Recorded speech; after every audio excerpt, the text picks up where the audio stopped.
Okay, I'm so sorry. We had some interruption with that last one.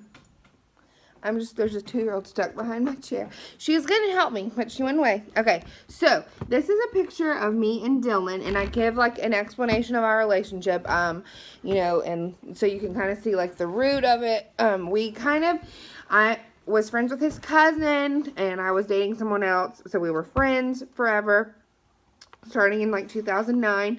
Then it took until 2012 for us to date, and we've been dating since then. There's been some issues, but this picture is from one of my favorite nights. I'm realizing we went bowling, and I'm realizing how important it is to have time with your spouse, your significant other, whatever, to build your relationship and to be together. And it's hard for me because, I work like 45, 50 hours and then have school, and then it's hard.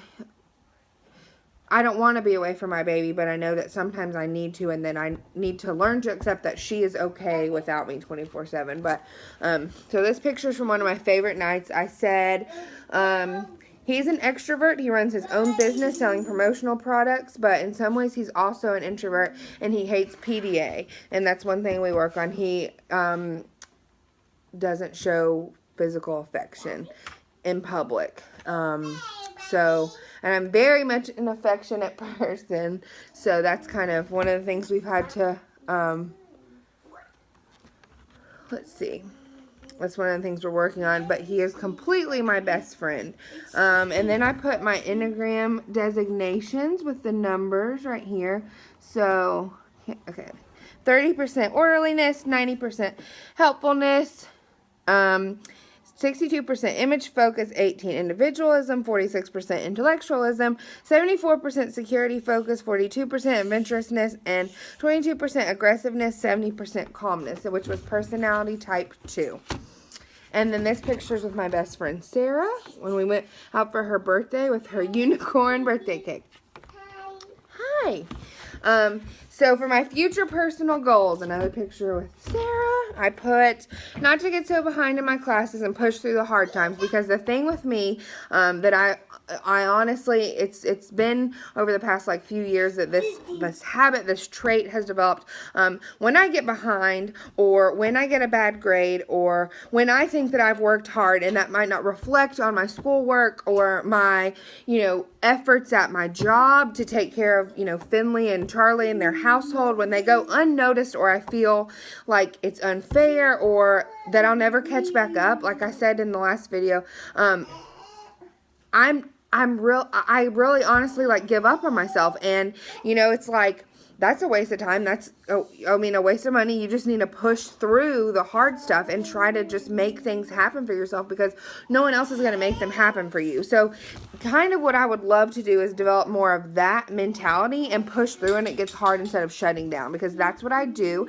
That's what happened, in this class with you, as I got behind and I didn't reach out, I shut down and I didn't reach out to you, in time, or I did, and then I never followed back up. And so now I'm in the position that I'm in, and that kind of thing, that's what makes me so depressed, and I just beat myself up all the time. So I need a healthier way to deal with that, and a healthier way to push through and not just like give up. Pass my college classes, graduate college, continue to grow in my makeup business, finish the construction on a garage, become a better person, start asking for help when I need it instead of when it's too late, get married, have more children one day, go on mission trips, creating healthy boundaries, not being such a pushover, and becoming a guidance counselor and helping kids.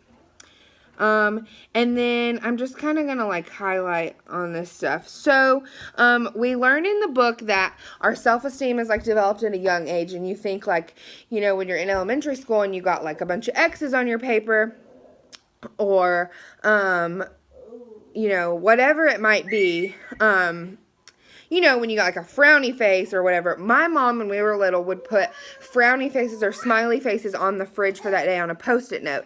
And if we got a frowny face, so these Post-it notes sat on the fridge all day long, so we knew what we were getting, and when we earned it, and it couldn't get changed, it couldn't go from frowny to smiley. So, that was that. And if you got a Finley, shh. If you got a frowny face, you were getting a spanking.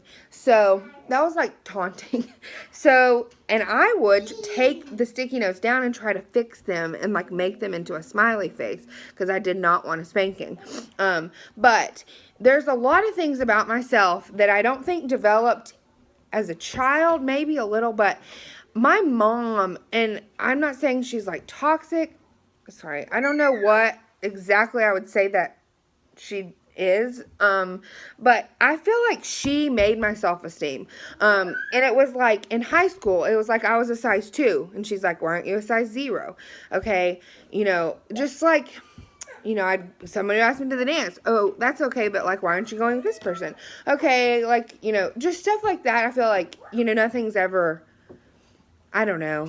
So I feel like that's where my self-esteem developed, and that's why my self-esteem is so low, because there's all these standards that have been set by her, and like not having a college degree already, like to her is like totally unacceptable. And she projects all these things on you, so if you don't meet them, and obviously I haven't met them, and I'm not a size 0, obviously. And if you haven't met them, then like you're wrong, or you're the failure, or this. So all this gets projected on me, and that's why my self-esteem is so low.